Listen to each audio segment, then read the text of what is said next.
The air in the archive tasted of dust and time. Alara breathed it in deeply, a familiar perfume of aging paper, brittle leather, and the faint sweet decay of glue. To others, it was the smell of neglect.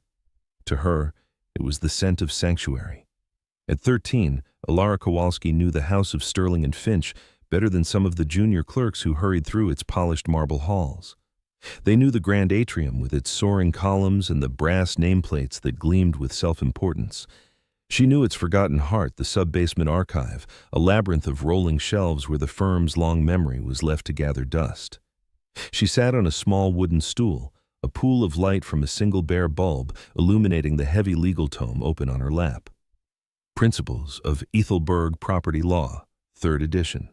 The language was dense, the concepts labyrinthine, but within their rigid logic, Alara found a strange comfort and order the world outside so often lacked. A soft shuffling sound announced her father's arrival. He didn't call out for their nightly ritual, was one of quiet understanding. Arthur Kowalski moved with the practiced invisibility of a man who had spent 2 decades making himself unseen. He pushed his cleaning cart, its wheels oiled to a whisper, and placed a small sandwich wrapped neatly in wax paper on the corner of the table beside her. "Eat," he murmured, his voice a low rumble, thick with the accent of a homeland she'd only seen in faded photographs. Alara looked up from her book, her gray eyes a mirror of his. Almost done with the chapter on historical easements, Tata. A flicker of something profound and proud warmed his tired face. Easements, he repeated, testing the word as if it were a fine delicacy. In another life, a life before this one, he had been a history teacher in Krakow, his days filled with chalk dust and the eager minds of students. Now, his hands calloused and chapped from years of ammonia and polish, were more familiar with mops than with manuscripts. But when he looked at Alara devouring knowledge in the forgotten corners of this opulent building, he felt a continuity, a sense that not all had been lost. "Be careful. Mr. Sterling's son is entertaining guests on the 4th floor tonight." Arthur set his gaze drifting towards the ceiling as if he could hear the faint clinking of crystal glasses through the thick concrete. "Julian, he makes a mess." Alara's expression tightened. Julian Sterling. She had seen him stride through the hallways, his tailored suits costing more than their rent for a year. He walked with an easy arrogance, a man born to believe the world was his inheritance, and everyone in it was merely furniture. He never saw her father, or if he did, he looked through him, a ghost in a blue-collared uniform. "I will be quiet," she promised. "You are always quiet. Moje serce." He said, his hand gently brushing a strand of dark hair from her forehead. "My heart. It is the world that is too loud." He continued his rounds, the rhythmic squeak and glide of his mop on the linoleum floors a familiar lullaby. Alara ate her sandwich, its simple taste of cheese and brown bread, a stark contrast to the complex legal theories she was digesting. She did more than just read. She cross-referenced, made notes in a worn composition book, and drew connections between cases decades apart. It had started as a way to feel close to her father during his long night shifts, a way to understand the world he served but could never join. Now it was her secret armor. An hour later, her father returned. The shift was over. They walked home together under a sky the color of bruised plums. The grand avenues of Ethelberg, lined with banks and luxury boutiques, slowly gave way to the narrow cobblestone streets of the old quarter. Here gas lamps flickered to life, casting long dancing shadows, and the air smelled of rain and frying onions. Their neighborhood was a mosaic of immigrants, people who, like Arthur, had come to Ethelberg seeking peace and found only the quiet struggle of survival. Their apartment was on the 3rd floor of a walk-up, small and sparsely furnished but meticulously clean. Its one true luxury was books. They spilled from makeshift shelves, were stacked neatly in corners, and occupied the single armchair by the window. Books on history, poetry, and law, bought for pennies from street-side stalls, were their only true possessions. As Arthur started a simple soup of cabbage and potatoes on the stove, Alara sat at the small kitchen table, her notebook open. "Julian Sterling," she said quietly, not looking up. "He's the one who wanted to close the public right-of-way behind the old textile mill, isn't he?" Arthur stopped stirring the soup, surprised. "How did you know that I read the preliminary filings? Sterling and Finch represents the developers. It was his project. Arthur sighed, a weary sound that seemed to carry the weight of the whole city. Stay away from him, Alara. Men like that, they see the world differently. They do not see people like us. I see him, Alara replied, a strange intensity in her voice. I see everything. Later that evening, after the soup had been eaten and the dishes washed, Arthur pulled a thin, worn book from his own small collection. He handed it to her. A People's History of Ethelberg. There are other kinds of laws than the ones in those big books, he said. Laws of the heart, rules of how people should treat one another. Those are the ones that matter most. Alara took the book, its cover soft with age. She opened it and began to read, her father watching her from his chair. The light from the lamp caught the silver in his dark hair, illuminating a face etched with lines of worry. But his eyes fixed on his daughter held a look of profound love. It was a love forged in silence and sacrifice, and in that silence it had become unbreakable. 3 nights later, the air on the 4th floor was thick with the perfume of expensive floral arrangements and the murmur of privileged voices. The house of Sterling and Finch was hosting a private reception to celebrate a recent corporate acquisition. From behind his utilitarian cart, Arthur Kowalski was a ghost in a starched white shirt navigating the edges of a world to which he was invisible. His job was to remain on standby, a silent sentinel against the carelessness of the powerful, a dropped canapé, a spilled drink, a smudge on the pristine glass of the skyline windows. He took a quiet pride in his appearance on these nights. His uniform was always immaculate, his shoes polished to a dull shine. It was his own small act of defiance, a testament that dignity was not determined by one's station. He watched the lawyers and their clients, men and women in tailored silks and dark wools, their laughter echoing a confidence he had not felt in decades. They moved through the room like currents in a deep ocean, their conversations a symphony of clinking crystal and casual power.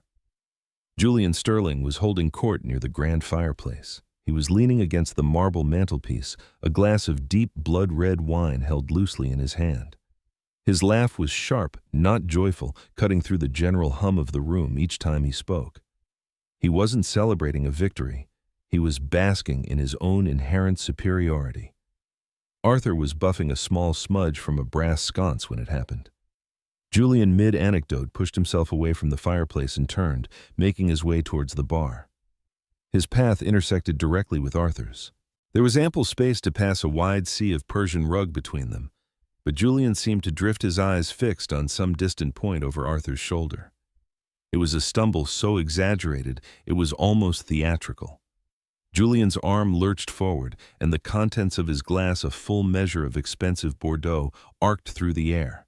It landed squarely on the pristine white chest of Arthur's shirt. The crimson liquid bloomed across the fabric like a sudden violent wound. A small circle of silence expanded from the point of impact. Conversations faltered. Heads turned. For a moment, the ghost became visible. "Watch where you're going, man."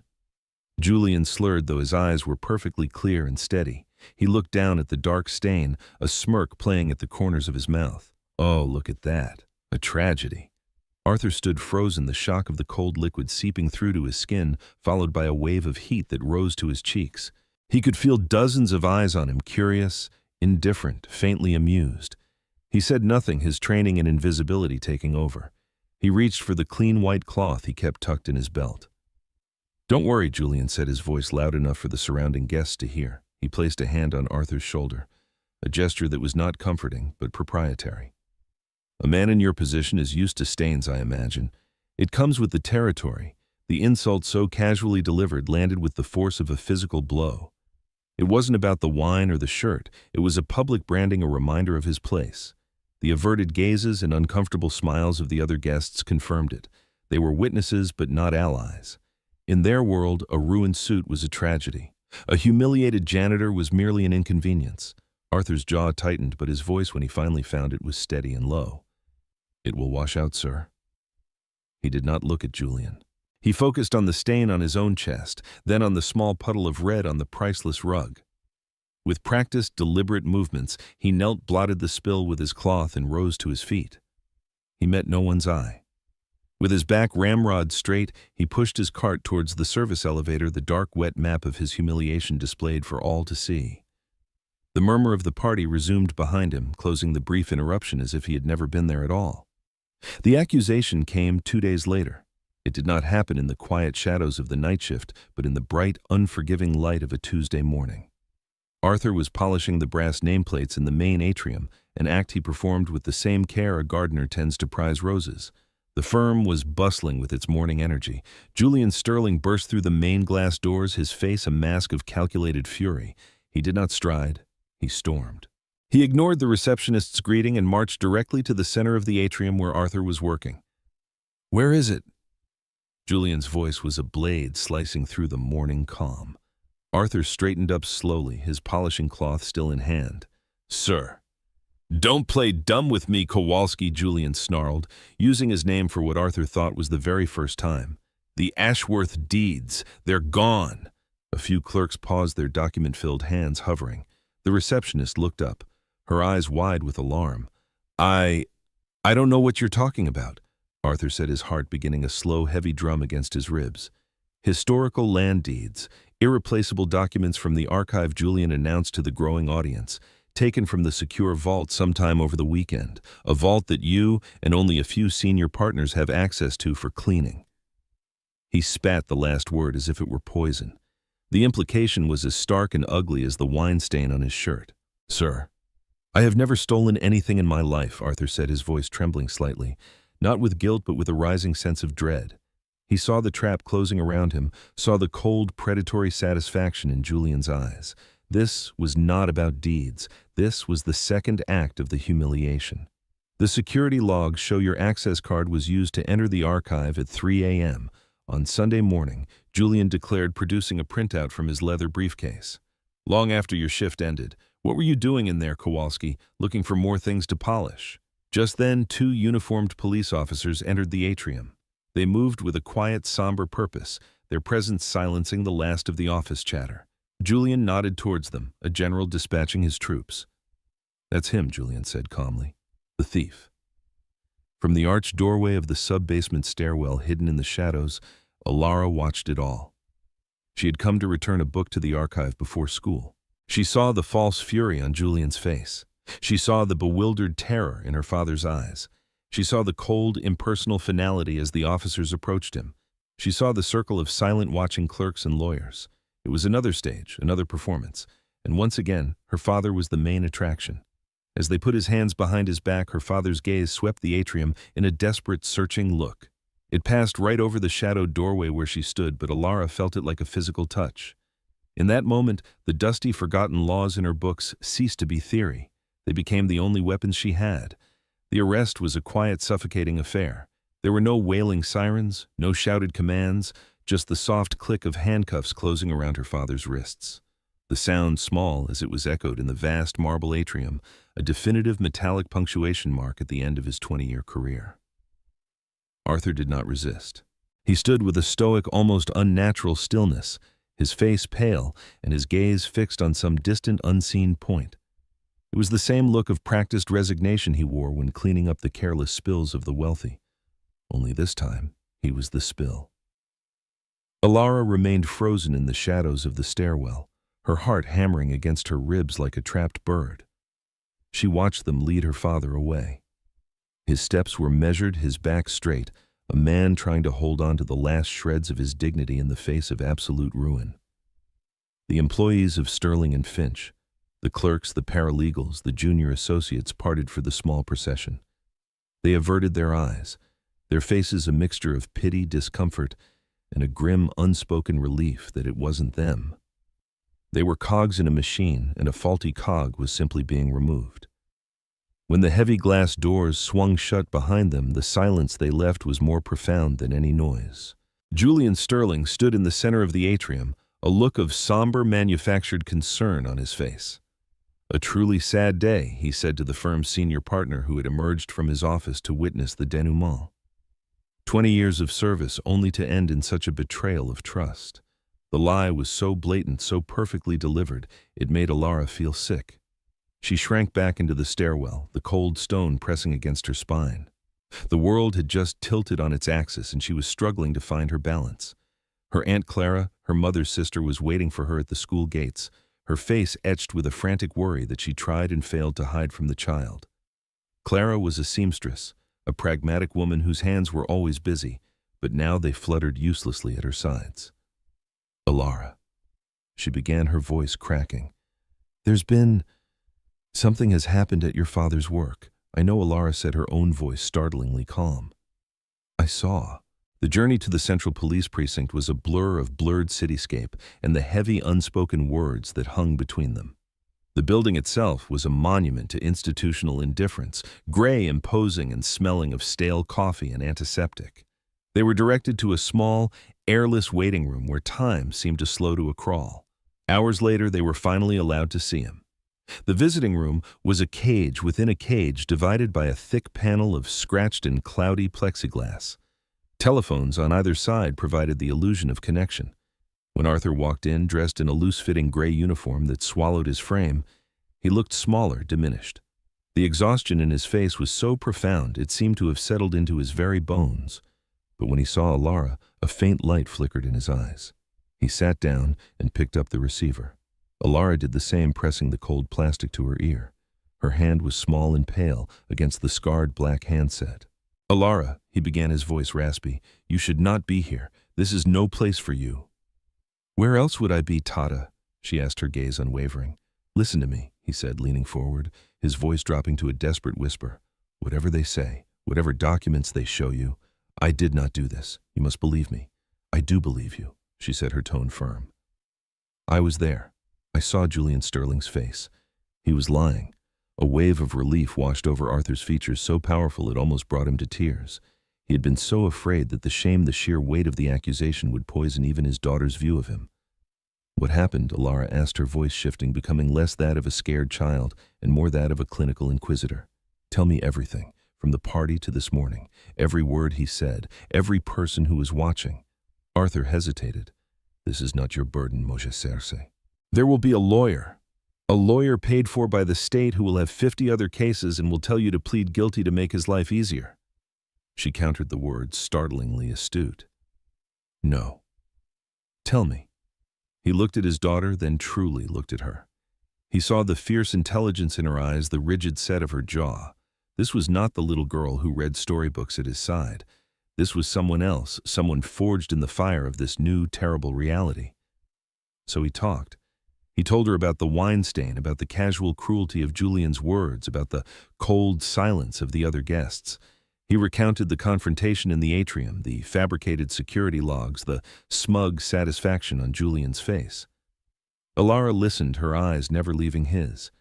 She did not write anything down, but he knew she was recording every detail, filing it away in the vast, ordered archive of her mind. The scratches on the plexiglass between them seemed to represent the chasm that had opened in their lives, but her intense focus was a bridge, a lifeline thrown across it. When the guard announced that visiting time was over, Arthur pressed his hand against the glass. "Be good for your aunt," he whispered. "Be strong." Alara placed her small hand opposite his, her fingertips aligning with his through the cold, thick barrier. "They think because we are poor, we are stupid," she said, her voice a low, burning ember. "They think because you are quiet, you are weak, they are wrong." She stood up, her small figure imbued with a sudden unnerving authority. "I am going to get you out of here, Tata." Walking out of the precinct and back into the indifferent city, Alara felt a profound and terrifying clarity. The quiet life she had known was over. The world of books and theories had collided with the brutal world of men like Julian Sterling. She understood now that justice wasn't a right bestowed from on high. It was a territory that had to be fought for, defended, and won. And in the silence left by her father's capture, she had found her own voice. It wasn't loud, but it would be heard. 2 days later, Alara sat beside her Aunt Clara on a worn wooden bench in the stuffy hallway of the public defender's office. The air was thick with the smell of desperation and cheap coffee. People shuffled in and out, their faces drawn and anxious, clutching files that held the fractured pieces of their lives. Their meeting with Mr. Dubois, the court-appointed lawyer, took place in a cubicle so small it felt like a confessional. He was a man in a frayed suit with a mountain of files teetering precariously on the corner of his desk. He had tired, watery eyes and a permanent air of being overwhelmed. He had met with Arthur for exactly 15 minutes the day before. "I've reviewed the initial police report and the complaint from Sterling and Finch." Mr. Dubois began avoiding Alara's intense gaze and speaking directly to Clara as if the child were merely a piece of furniture. The evidence is formidable. An access card was used. The items are missing. The complainant is a very influential family.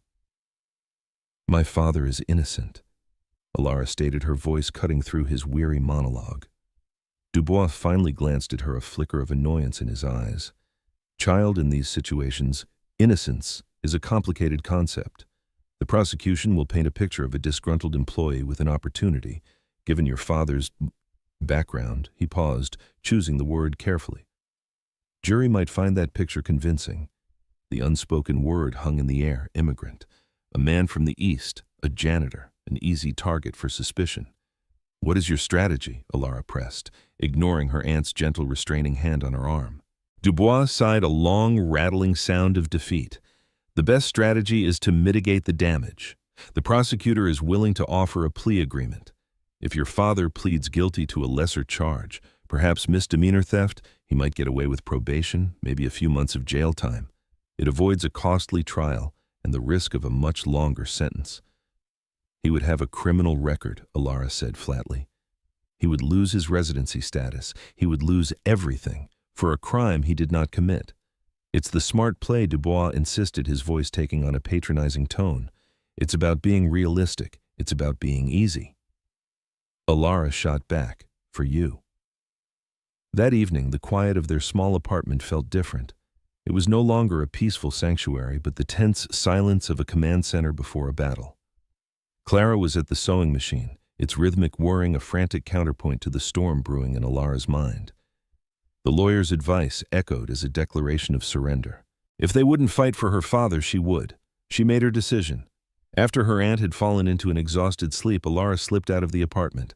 The city at night was a different creature, a place of shadows and secrets. She navigated the familiar streets to the imposing edifice of Sterling and Finch. The building was a dark monolith, its windows like 1,000 closed eyes. But Alara knew a way in. There was a service entrance in the rear alley used by the early morning delivery crews and the night staff. The lock was old, and her father, in a moment of practical paranoia years ago, had shown her how a thin piece of metal like the underwire from one of Aunt Clara's discarded brassieres, carefully straightened, could trip the latch if you knew exactly where to press. It was a law of physics, not of the state. Inside the building was silent and vast. The polished marble floors reflected the dim emergency lights, making the atrium feel like a grand empty ballroom for ghosts. Her own soft footsteps were the only sound. She didn't feel like an intruder. She felt like she was reclaiming a part of her own life. This place had taken her father. It owed her answers. She made her way down to the sub-basement to the archive. The door was locked with a modern electronic keypad, the one her father's card had supposedly opened. But beside it, almost hidden by a stack of old filing cabinets, was a much older door, a heavy oak relic from a time before digital security.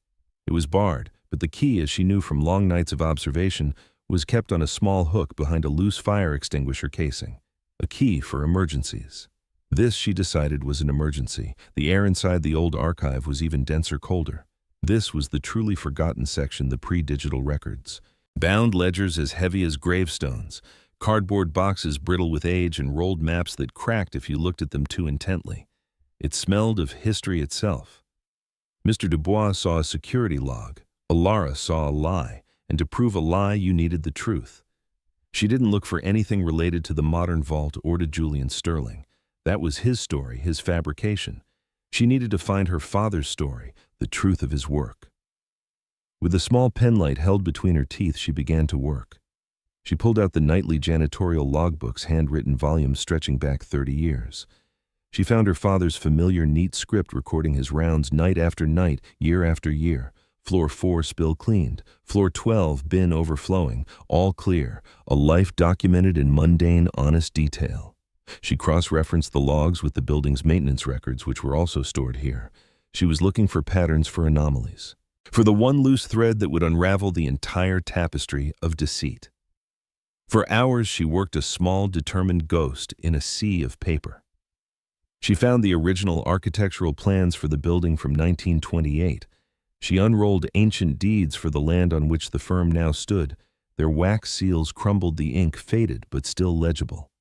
She wasn't just looking for evidence, she was absorbing the firm's history, its true identity, which was far older and more complex than the polished lies of the men who currently ran it.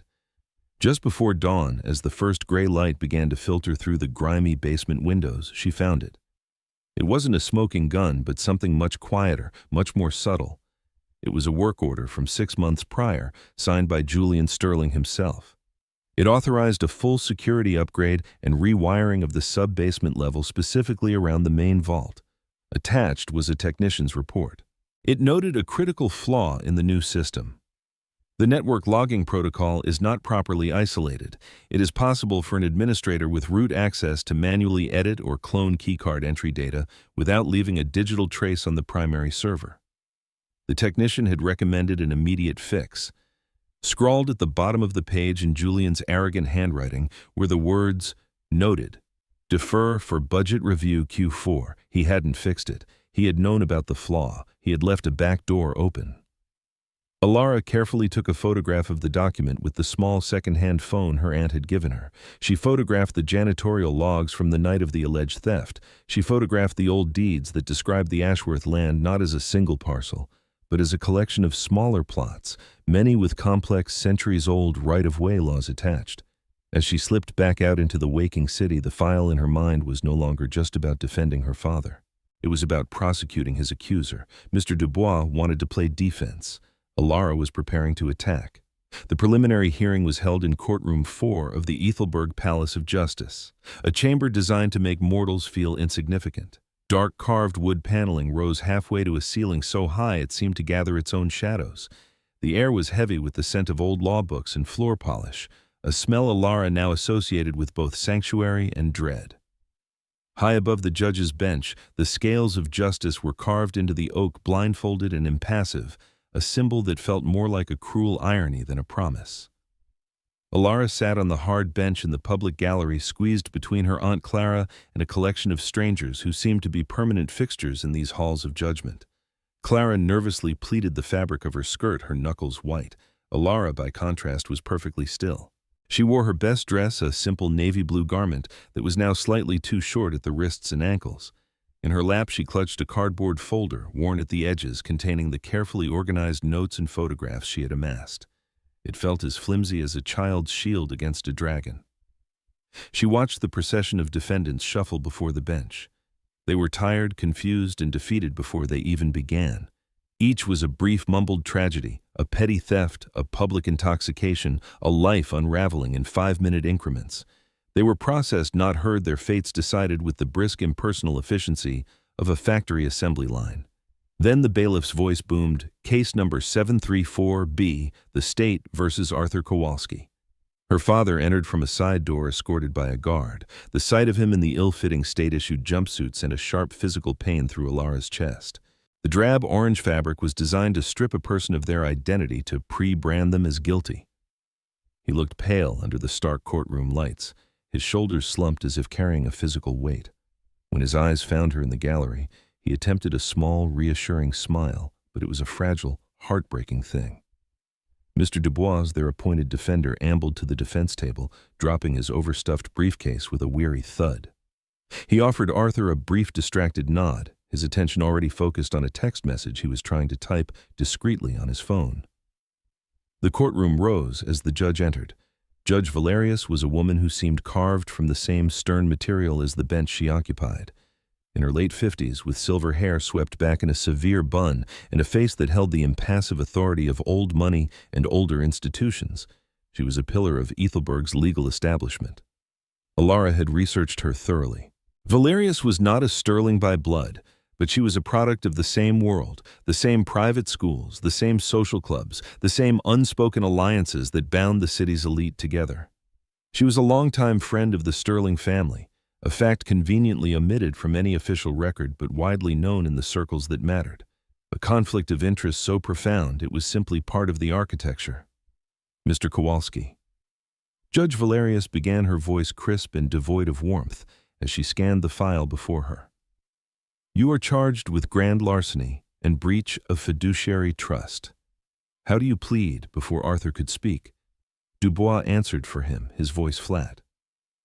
"Not guilty, Your Honor." The prosecutor, a slick young man named Alistair Finch, a distant cousin from the firm's other founding family, stood with the practiced confidence of a man who had never known a day of genuine hardship. "Your Honor." Finch began, his voice smooth as polished marble. "The state presents a clear and compelling case. The defendant, a longtime janitorial employee, used his privileged access to breach a secure archive and steal irreplaceable historical deeds. His access card was used. The items are missing, and the firm's security chief will testify to the defendant's suspicious late-night activities. Given the flight risk posed by his lack of significant ties to this country, a deliberate poisonous barb, the state requests that bail be denied." Arthur flinched as if struck. "I have lived here for 20 years, he said, his voice rough, forgetting the protocol of silence. "My daughter is here. She is my tie. Where would I run?" The sharp crack of Judge Valerius's gavel silenced him.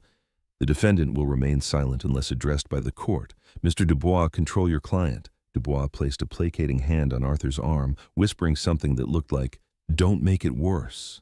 Alara's hands clenched around her cardboard folder. This wasn't a hearing. It was a ritual of condemnation. It was the system functioning exactly as designed, grinding down the powerless to protect the powerful. Finch continued his performance, laying out the narrative. "These weren't just papers, Your Honor. The Ashworth deeds are foundational documents crucial to a major urban redevelopment project that will bring jobs and prosperity to this city. Their theft represents an attack on the very progress of Ethelberg. He was framing it as a crime, not just against a firm, but against the public good, a masterful stroke of rhetoric." Judge Valerius looked towards the defense table. Her expression was one of polite boredom. "Mr. Dubois, does the defense have anything to offer in response before I rule on the matter of bail?" Dubois finally pocketed his phone and rose slowly to his feet. Yes, Your Honor. My client, Mr. Kowalski, is a man of good character. He has worked for the firm for 2 decades without incident. He has a daughter, no prior record." He glanced at his notes. "That is all. That was it. That was the entirety of the defense. A few hollow generic phrases against a tidal wave of accusation. Motion to hold without bail," Finch said, smiling faintly. Sensing the kill. Given the severity of the alleged crime and the clear evidence of a breach of trust, Judge Valerius began, her pen already poised to sign the order. "This court is inclined to agree with the prosecution." It was in that moment, as the gears of the great grinding machine were about to lock her father away in the dark, that Alara knew she could not wait. The time for silent observation was over. She stood up. The scrape of her small chair on the stone floor was a tiny, insignificant sound, yet it seemed to cut through the courtroom's heavy atmosphere. She took a single step forward from the gallery bench. She opened her mouth and the ghost found its voice. Objection. The word was not shouted. It was spoken with a crystalline clarity that sliced through the courtroom's stale air, sharp and unexpected as the crack of breaking ice. It was a child's voice, high and clear, yet it carried an impossible weight of authority. Every head in the courtroom swiveled. The prosecutor, Alistair Finch, paused mid-sentence, his mouth slightly agape. The court reporter's fingers hovered over her keys. Mr. Dubois looked back with bewildered irritation. Judge Valerius, her hand still poised to sign the remand order, slowly lifted her head, her eyes narrowing into slits of pure disbelief. Alara stood alone in the public gallery, her small frame silhouetted against the dusty light from the high windows. Her cardboard folder was held tight against her chest like a breastplate. Her face was pale, but her chin was raised in a gesture of deliberate defiance. Judge Valerius recovered first, her voice dripping with glacial displeasure. "Young lady, this is a court of law, not a schoolroom. Sit down at once, or I will have you removed for contempt. I'm aware of where I am, Your Honor." Alara replied, her voice steady despite the frantic beating of her heart. "I'm also aware of Section 2, Article 11 of the Ethelberg Judicial Code, which states that any party of interest may petition the court directly if they believe a gross miscarriage of justice is imminent." A stunned silence descended. It wasn't just her audacity. It was the formal, precise language. It was like watching a songbird recite quantum physics. "And who precisely are you?" Judge Valerius demanded, her tone shifting from irritation to a more focused, dangerous curiosity. My name is Alara Kowalski. I am the defendant's daughter. Bailiff, remove this child. The judge ordered her patience, snapping. But as the burly bailiff started to move towards her, Alara spoke again, her voice ringing with newfound urgency.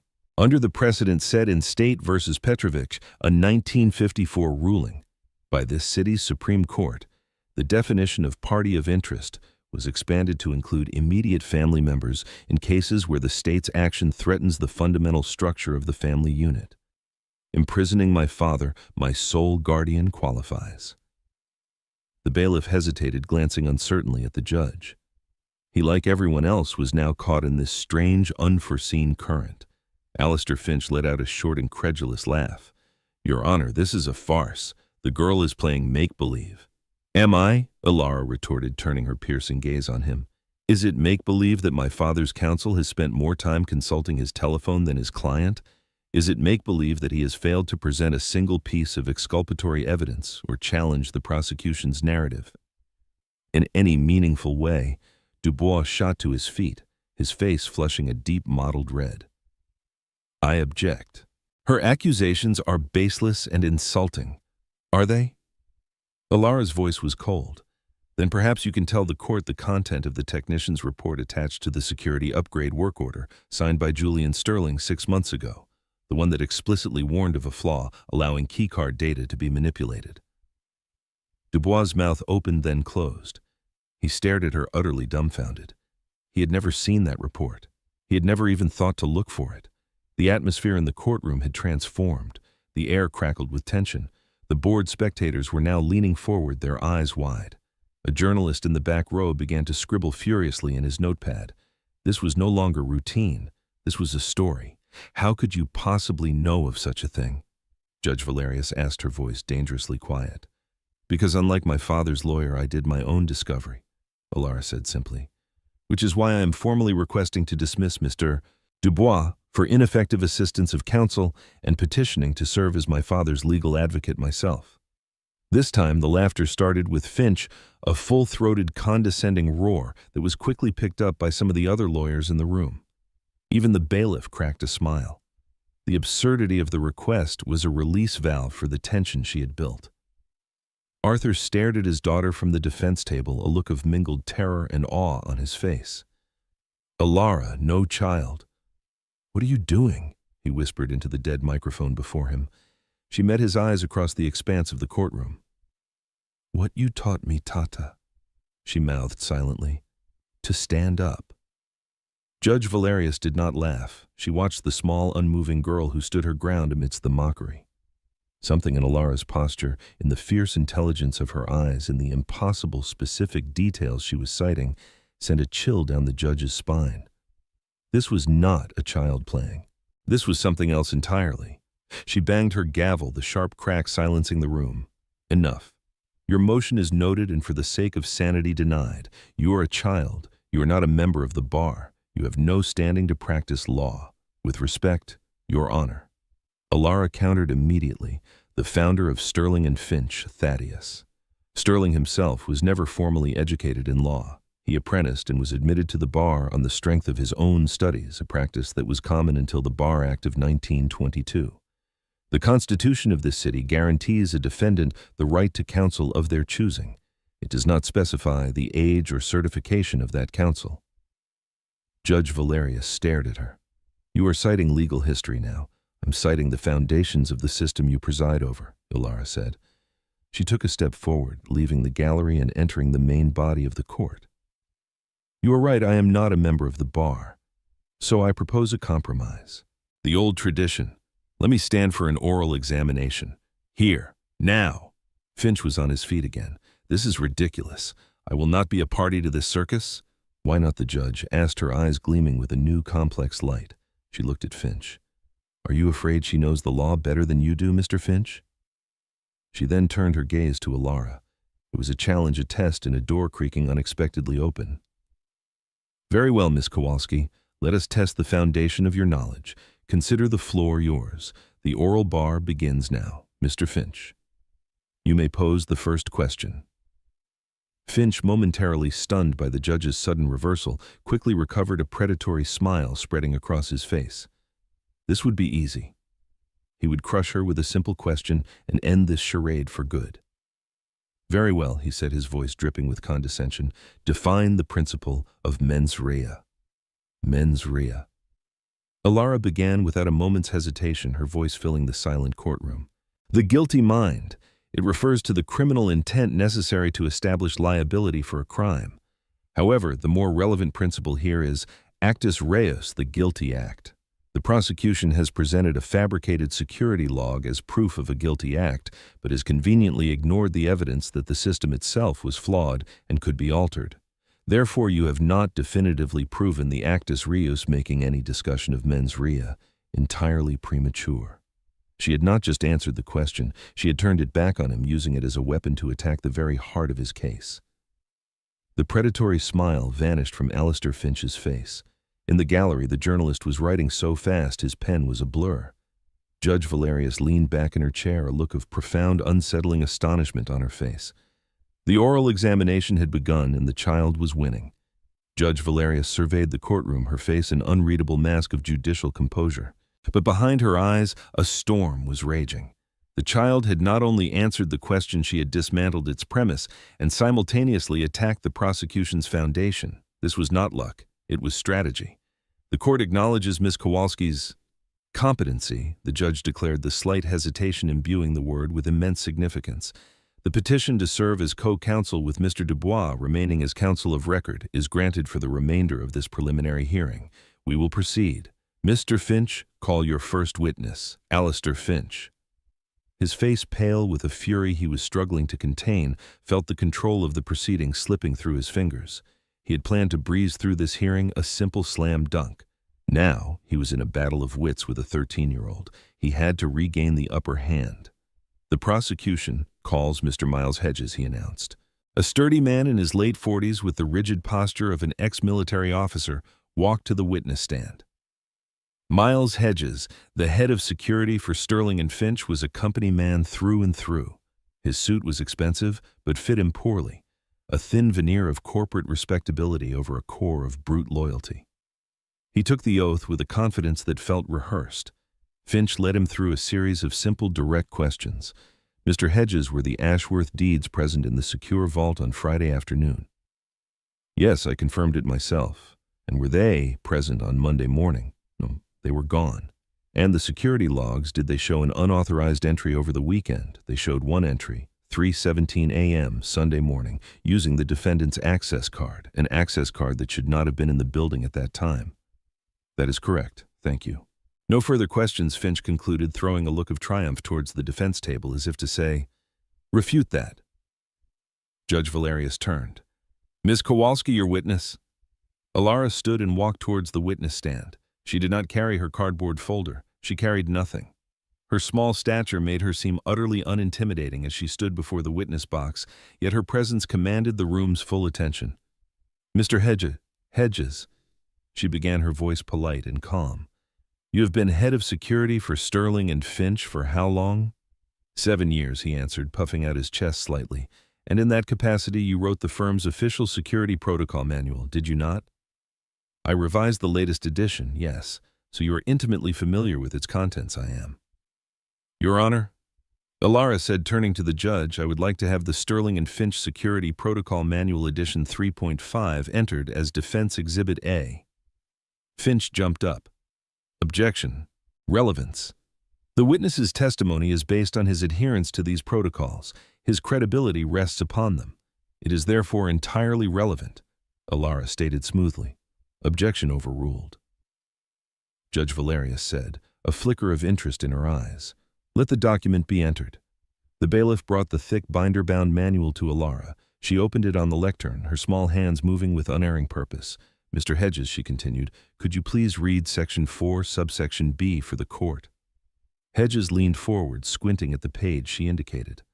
"All after-hours access to secure archives, level 2 or higher, must be countersigned in the physical logbook by the duty security officer within 5 minutes of entry." He read the words mechanically. "Thank you," Alara said. "My father is accused of entering the archive at 3:17 a.m. Was the physical logbook countersigned by the duty officer at that time? Hedges shifted in his seat. Well, no. The officer on duty was on his patrol of the upper floors. So a breach of your own protocol occurred on the part of your staff. It was a minor lapse. The electronic record is the primary one. I see, Alara said, letting the admission hang in the air. Let's turn to Section 5 then, the section pertaining specifically to the Historical Deeds Vault. Please read subsection C. Hedges cleared his throat, his confidence beginning to fray. Access to the Historical Deeds Vault requires dual authentication. First, a level 4 keycard swipe at the exterior door. Second, a corresponding 4-digit passcode unique to a senior partner must be entered on the interior keypad. Alara looked up from the manual, her gray eyes locking onto his. Mr. Hedges, which senior partner's unique passcode was entered on the interior keypad at 3:17 a.m. The question landed with the force of a physical blow. The entire courtroom seemed to lean in. Finch's face went white. Hedges began to sweat. The log doesn't show a passcode entry. It doesn't show one, Alara pressed gently. Or was there no passcode entered at all? There was no passcode entered. Hedges admitted, his voice barely a whisper. So according to the very rules you wrote, it would be impossible for anyone, including my father, to gain access to the vault with only a key card. Is that correct? There can be system malfunctions. Overrides, he stammered. Overrides. Alara seized on the word. Let's talk about those. As system administrator, you have what is called root access to the security logging software, do you not? I have administrative privileges, yes. And do these privileges allow you to, for instance, manually assign an event log from one keycard to another user's ID? Not that you did, Mr. Hedges. I am asking if the system you oversee has the capability. Finch was on his feet shouting, "Objection, Your Honor, this is baseless speculation." She is badgering the witness. The witness is the head of security and system administrator. The capabilities of his system are fundamental to this case, Alara countered calmly, not taking her eyes off Hedges. He is under oath. I will allow it. Judge Valerius ruled her knuckles white as she gripped her gavel.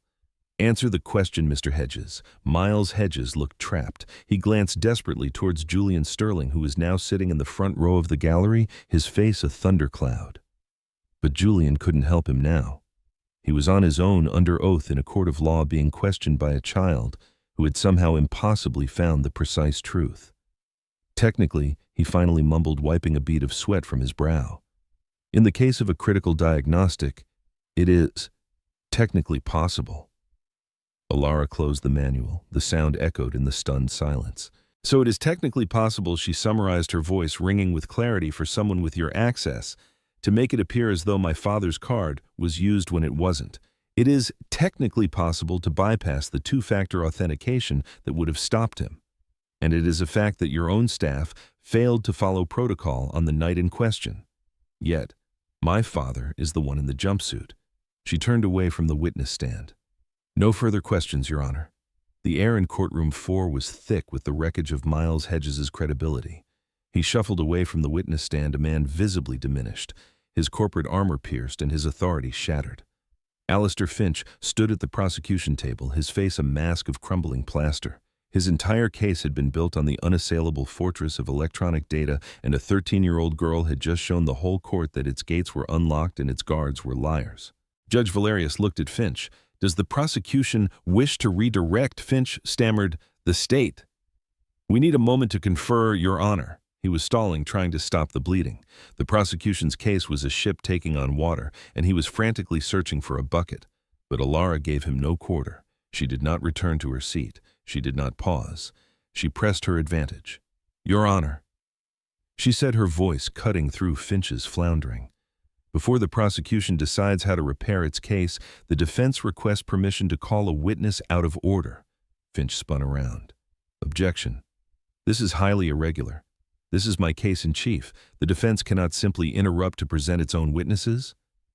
"Ordinarily, that would be true," Alara conceded, turning to face the judge with an expression of calm reason.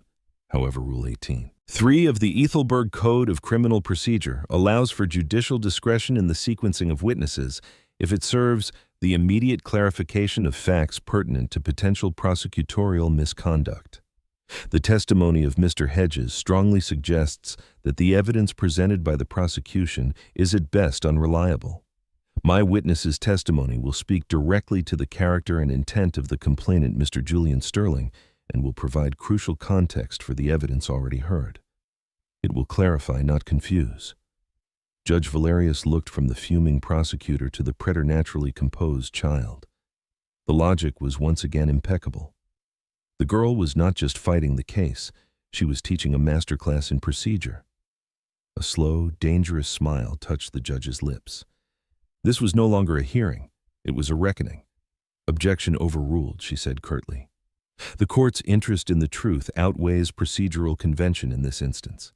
You may call your witness, Ms. Kowalski. The defense calls. Mrs. Stephen Barrick Ilara announced, a name no one in the courtroom recognized. A bailiff called the name into the hallway. A moment later, a man in his early 60s entered. He was shorter than Arthur, with a deeply weathered face and a shock of thick white hair.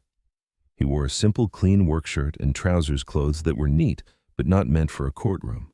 His hands clasped nervously before him were calloused, the fingernails permanently underlined with rich, dark soil. He was the head gardener for the small, manicured park that flanked the Sterling and Finch building. He was another one of the city's invisible men. As he was sworn in, his accent was thick from the mountainous regions of the Balkans.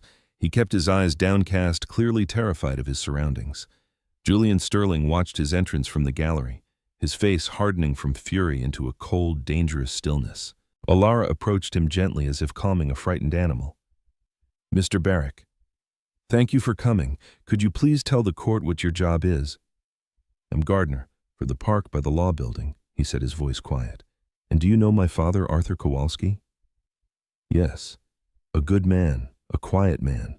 For many years we eat lunch on the same bench. We talk about our daughters, about the old countries. A flicker of warmth entered his eyes. He was establishing character.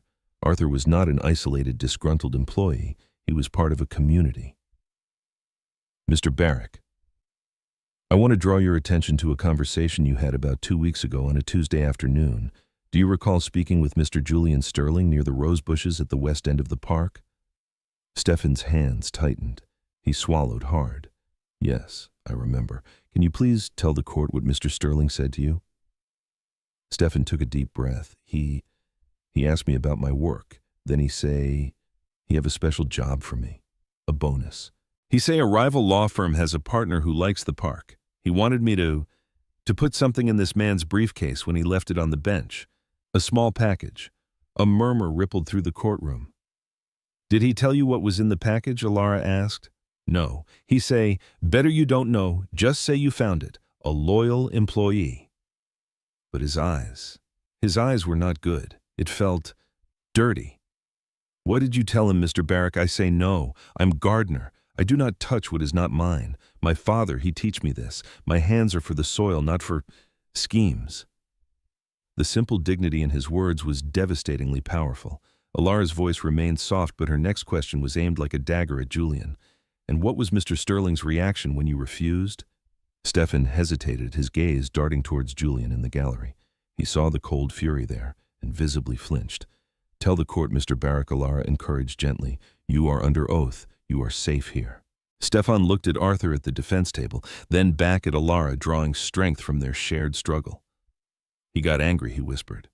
He say I was a stupid old man who did not know a good opportunity. He say, fine. If you won't be useful, I will find another one of you who will. I will find someone who knows his place. The courtroom erupted. Finch was shouting objections that were lost in the noise. Julian Sterling shot to his feet before being pulled back down by his father, the senior. Mr. Sterling, whose face was ashen, Judge Valerius slammed her gavel repeatedly. Order, order in this court. When silence was restored, it was a fragile electric thing. Ilara stood calmly, letting the weight of the testimony sink in. It proved premeditation. It proved Julian was actively seeking a vulnerable, low-level employee to use as a pawn in his schemes. Arthur wasn't the target. He was simply the one who was chosen after Stefan refused. Thank you, Mr. Barrick, Ilara said. No more questions. Finch, desperate, rose for the cross-examination. He tried to attack Stefan's credibility. Isn't it true you filed a complaint last year about pesticide fumes? He sneered. You have a grudge against the firm, don't you? I have a grudge against poison, Stefan replied simply. Not the firm. Your English is not perfect, is it? Perhaps you misunderstood, Mr. Sterling. I have been in this country for 30 years, Sir Stefan said, looking Finch directly in the eye for the first time. I understand the difference between a request and a threat. Finch had no response. He had tried to paint the gardener as a disgruntled, confused foreigner, and had instead revealed him to be a man of profound moral clarity. Beaten, he retreated to his table. The witness is dismissed, Judge Valerius said, her voice heavy. She was no longer looking at the witness or the lawyers. Her gaze was fixed like a lance directly on Julian Sterling. The shield of his family name was gone. He was no longer the complainant. He was the accused. The testimony of the gardener had fundamentally altered the gravity in the room.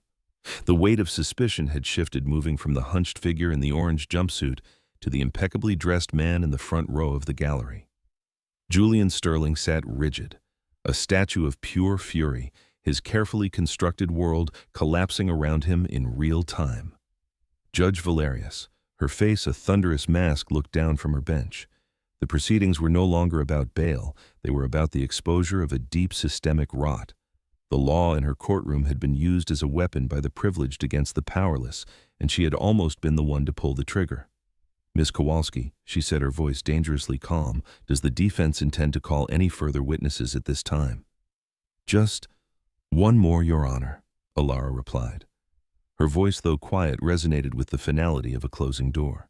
She turned, and for the first time she looked directly at the man who had set this all in motion. The defense calls Mr. Julian Sterling to the stand. A collective gasp went through the courtroom. It was an audacious, unheard-of move to call the primary accuser as a hostile defense witness in his own preliminary hearing. It was a declaration of war. Alistair Finch leaped to his feet, his voice shrill with panic. Objection.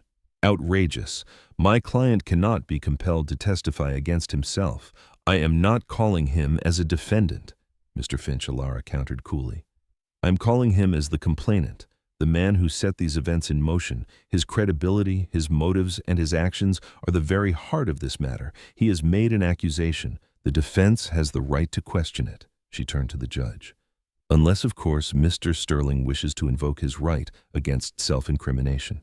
But that would be a rather interesting admission for a man claiming to be the victim of a crime, wouldn't it? It was a perfect trap. If Julian refused to testify, it would be a tacit admission of guilt. If he testified, he would have to face Alara. Judge Valerius looked down at Julian, her eyes cold steel. Her friendship with his family was a distant memory burned away by the acid of the truth she had heard in her own courtroom. Mr. Sterling, take the stand. His father, the senior. Sterling placed a restraining hand on his son's arm, but Julian shook it off. His arrogance, the bedrock of his personality, would not allow him to show fear. He would not be seen to be hiding from a child. He strode to the witness box with a forced swagger, his expensive shoes clicking loudly on the stone floor. He took the oath with a sneer, his eyes locked on Alara, full of contempt. Alara approached the stand. She seemed smaller than ever before him, a David before a Goliath clad in bespoke tailoring. Mr. Sterling, she began, you claim that the Ashworth deeds were stolen. Why are these deeds so valuable? They are irreplaceable historical artifacts crucial to a major urban redevelopment project. He recited the same line Finch had used, a project that involves clearing a large section of the old quarter where many immigrant families live. It's called progress. Some displacement is inevitable, he said dismissively. I see, Alara said. But there's a problem with your claim of their value. I've reviewed the city planning archives. The Ashworth deeds are indeed historical, but they are also legally void. Julian's smirk faltered. What are you talking about? I'm talking about the Great Fire of 1888, Mr. Sterling, and the subsequent Land Reappropriation Act of 1890. All land titles in the affected zones, including the Ashworth estate, were nullified and reissued under a new municipal charter. The documents you claim are worth millions are in fact legally worthless. They are sentimental curiosities, nothing more. The redevelopment project you mentioned is based on the new charter titles, which I assume are stored quite safely in your firm's main vault. So my question is, why would my father steal worthless documents? Julian stared at her, his mind racing. She had done more than just scratch the surface. She had dug into the very foundations of the city's history. He's a simple man. He wouldn't know the difference. He saw deeds and thought, money. Perhaps Alara said. Or perhaps the deeds weren't the point at all. Perhaps you just needed an excuse. Something you knew was kept in a less secure archive. Something you could claim was stolen by an employee you wanted to get rid of. An employee like Stefan Barrick, the gardener who refused to help you frame a rival. Or an employee like my father. This is insane speculation, Julian spat. Is it Alara's voice hardened, losing its childlike calm and taking on the sharp edge of an inquisitor? Why my father, Mr. Sterling? Of all the employees in that building, why him? What did he do to you? He did nothing. That's the point. The ingratitude. Or did he see something? Alara interrupted, her voice dropping, becoming intimate and deadly. Something he wasn't supposed to see. About 3 weeks ago, in your office late at night, my father mentioned you were working late shredding documents. A lot of documents. Was there something in that shredder you were afraid of, Mr. Sterling? Something my father might have caught a glimpse of. Perhaps documents related to the project's financing. Perhaps evidence of embezzlement. Each question was a nail being hammered into a coffin. Julian's face, which had been flushed with anger, was now draining of all color. He looked wildly from Alara to his father, then to the judge. He saw no help there. He saw only cold, hard judgment. He saw the trap closing. He saw nothing. Julian shouted, his voice cracking. The sophisticated facade crumbled, revealing the panicked, guilty man beneath. He's a janitor. He was just emptying the trash. He wouldn't have understood what he was looking at. The courtroom fell into a deafening silence. It was a confession. A full, complete, and damning confession. Born not of questioning, but of his own deep-seated, arrogant belief that her father was too simple to be a threat. Alara took a step back from the witness stand. She looked at her father, who was staring at Julian, a look of slow, dawning comprehension on his face. Then she turned to Judge Valerius. Your Honor? She said, her voice clear and strong. The defense rests. The silence held for a beat, then two. Judge Valerius looked at the shattered man in the witness box, then at the prosecutor whose case now lay in ruins. Finally, she looked at Arthur Kowalski.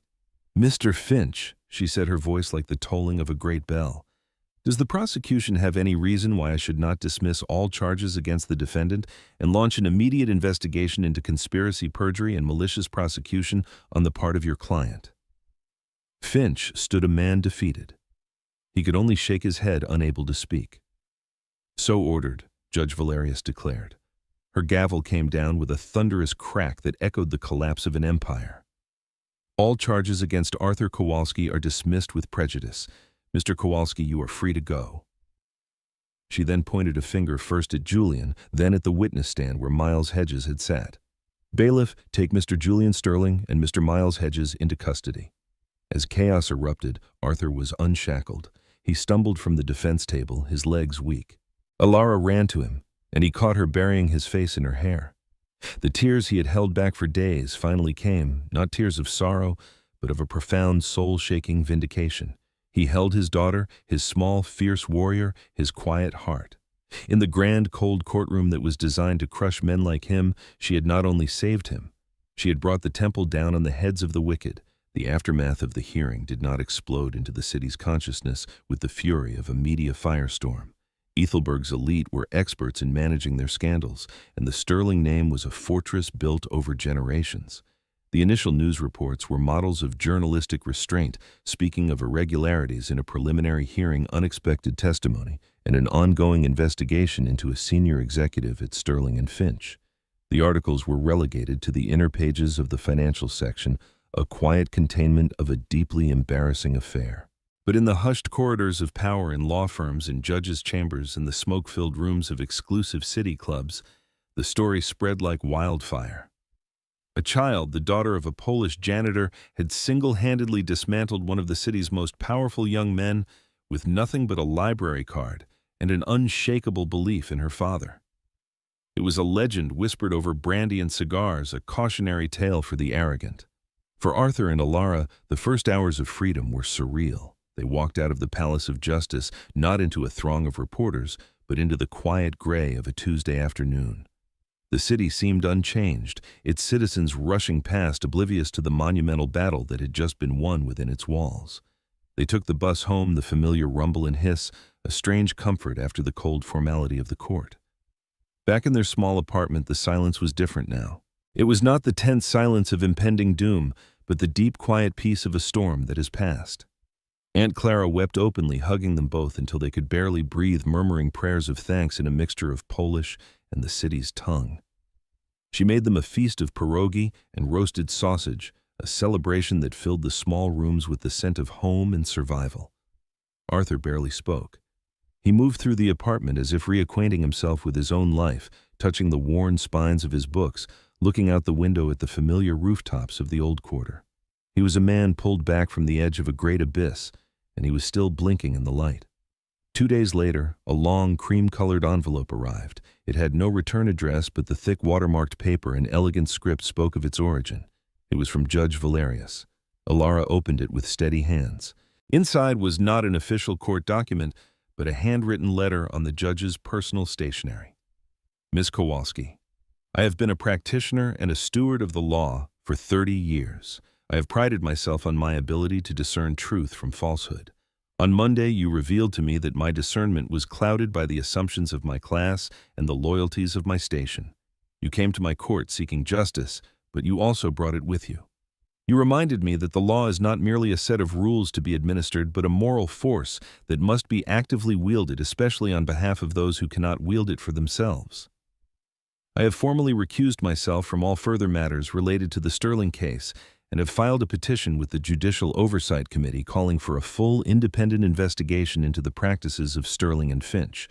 What you uncovered is, I fear, not an isolated incident, but a symptom of a deeper disease. This will likely be the end of my career on the bench. It is a small price to pay for the restoration of my conscience. You possess a gift, Miss Kowalski, not just a brilliant mind, but a clarity of purpose that is exceedingly rare. Do not let the world blunt it. Yours in admiration. Eleonora Valerius. Tucked behind the letter was a small, crisp card with a name and a telephone number: Matthias Dane, the Ethelberg Civil Liberties Union. Beneath the name, the judge had added a short handwritten note. He is a good man. He fights for the right people. He will know what to do with a mind like yours. It was a profound and meaningful act of concession. It was not a public apology, which would have been loud and perhaps insincere. It was a quiet, personal, and deeply significant act of reparation. Judge Valerius was not just stepping down. She was ensuring that the force Alara had unleashed would be channeled, not dissipated. She was passing a torch. A week later, the first real crack appeared in the wall of silence. The journalist who had been in the courtroom, a young, ambitious reporter for a small independent newspaper, published his story. It wasn't about the fall of Julian Sterling. It was about the rise of Alara Kowalski. He called her the archivist's daughter and detailed with breathless accuracy her procedural brilliance, her cross-examination of the security chief, and the quiet dignity of the gardener on the stand. The story was picked up by other larger outlets. It spread online. The official narrative of a simple internal matter at a law firm was ripped away, replaced by a story of David and Goliath, of immigrant honor versus aristocratic corruption. The ripples reached their small apartment. Neighbors who had previously only offered polite nods now stopped them in the street, their eyes full of a new respect. The grocer gave Alara a shiny red apple, calling her our little lawyer. Stefan Barrett, the gardener, brought them a pot of fragrant herbs from his own garden. They were no longer just the quiet Polish janitor and his bookish daughter. They were champions of the unseen. One evening, Arthur was sitting by the window watching the city lights begin to twinkle. They are investigating the entire redevelopment project, he said softly, having read the paper. They found financial discrepancies, the ones you spoke of. He looked at Alara, who was at the kitchen table studying the card. Matthias Dane's name was printed on. All I did was look where no one else was looking, she said. No, Arthur corrected gently. All you did was believe that the truth mattered more than their power. That is a very dangerous thing to do. He stood up and walked over to her, placing his large, worn hand on her small shoulder.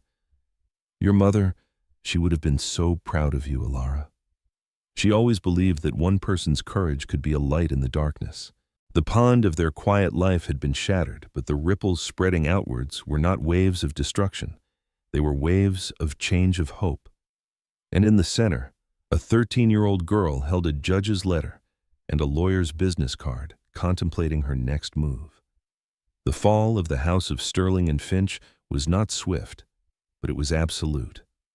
The investigation that Judge Valerius had initiated unearthed a rot that ran deeper than anyone had imagined. Julian Sterling's attempt to frame Arthur was not an isolated act of panic, but the clumsy unraveling of a long-running criminal enterprise. The urban redevelopment project was a front for a massive embezzlement scheme built on falsified documents, bribes, and the intimidation of anyone who stood in their way. The firm, once a pillar of Ethelberg's legal community, dissolved in a matter of months, its partners either facing indictment or fleeing into a disgraced obscurity. Amidst the fallout, a surprising offer was made to Arthur. A delegation from the firm's court-appointed receivership, deeply ashamed and desperate for a symbol of restitution, offered him the position of building services manager. It came with triple his old salary benefits and an office with a window. It was their attempt at an apology, a way to put a neat bow on a messy story. Arthur listened to the offer politely in the sterile environment of a temporary office with Alara sitting quietly by his side. He thanked them for their consideration, and then, with a quiet dignity that was now his signature, he refused. "My whole life," he explained to Alara later that evening as they sat on their small balcony overlooking the twinkling lights of the old quarter, "I worked in the shadows of that building. I cleaned their messes. I polished their names. I cannot be their symbol of a clean slate. My dignity is not for sale." Instead, he did something else. With a portion of the modest settlement, the receivership offered him to avoid a wrongful arrest lawsuit, a sum he accepted only on the condition that Stephen Barrick receive an equal amount. Arthur rented the small, dusty storefront at the corner of their street. For years it had been a failed tailor's shop, its windows clouded with grime. He and Alara spent a month cleaning it. They scrubbed the floors, painted the walls a warm, welcoming cream, and built long, sturdy bookshelves from planks of salvaged wood. They filled those shelves with books bought from second-hand stalls and with donations from neighbors who had heard of the project. Arthur's old books from their apartment finally had a proper home. They called it the People's Archive. It was not a library in the formal sense. It was a haven. By day, Arthur, the former history teacher, ran small classes. He taught recent immigrants how to read the city's language, how to understand a rental agreement, how to fill out official forms. He taught them their basic rights, not with the complex language of the law, but with the simple language of dignity and self-respect. He helped them write letters back to the families they had left behind. He was not a janitor or a manager. He was once again a teacher. His past had been restored to him, and Alara after school and on weekends was there. She had called the number on the card Judge Valerius had given her. Matthias Dane of the Civil Liberties Union was a man who looked as weary and rumpled as Mr. Dubois, but whose eyes burned with a fierce, intelligent fire. He had listened to her story not with awe, but with a knowing sadness. He understood the system she had fought against all too well. He did not offer her a formal job or a title. He offered her something far more valuable: a desk in the corner of his chaotic office, access to his files, and the opportunity to learn. An apprenticeship, he had called it with a wry smile in the old tradition. So while Arthur taught the parents, Alara helped the children. She sat at a large table in the back of the People's Archive, surrounded by the sons and daughters of seamstresses, construction workers, and gardeners. She helped them with their homework, but she also taught them what she had learned. She showed them how to use the Public Records Office, how to read a city ordinance, how to find the stories hidden in old maps and forgotten newspapers. She was not just tutoring them, she was arming them. She was creating a new generation of ghost children who knew how to see in the dark. One crisp autumn evening, as the gas lamps began to flicker on outside, Alara was looking up from a dense legal text. Her father was at the front of the room, standing before a blackboard, patiently explaining the difference between a landlord's obligation and a tenant's right to a small, attentive group of adults. The scent of chalk dust mingled with the familiar, beloved scent of old paper. Arthur caught her eye and smiled. It was a smile she had not seen in years. Not the small, tired smile of survival, but a broad, peaceful smile of pure contentment. He was no longer a shadow in someone else's grand cathedral. He was the keeper of his own small, bright flame. Alara felt a profound sense of peace settle over her. The frantic energy that had propelled her through the trial was gone, replaced by a quiet, steady purpose. She had not just saved her father. She had helped him find his way back to himself. Later, as they were locking up the storefront, Arthur placed his hand on her shoulder. "You are happy here?" he asked. "I am," she said, looking at the warm light spilling from their windows onto the cobblestone street. "It feels useful. That is all a person can ask for," he said softly, "to be useful." He looked at his daughter standing so straight and serious, her mind already grappling with concepts that baffled grown men. He knew her path would take her far from this small corner of the city. She would walk in the great halls of justice again, not as an anomaly, but as a force to be reckoned with.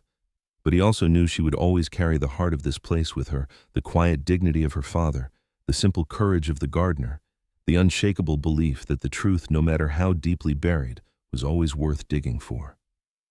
They walked home together under a sky full of stars, two quiet figures moving through the city that they had in their own small way remade. The new chapter had begun. It was not a story of vengeance or fame, but one of quiet construction of building a better world from the rubble of a broken one book, one lesson, one empowered soul at a time.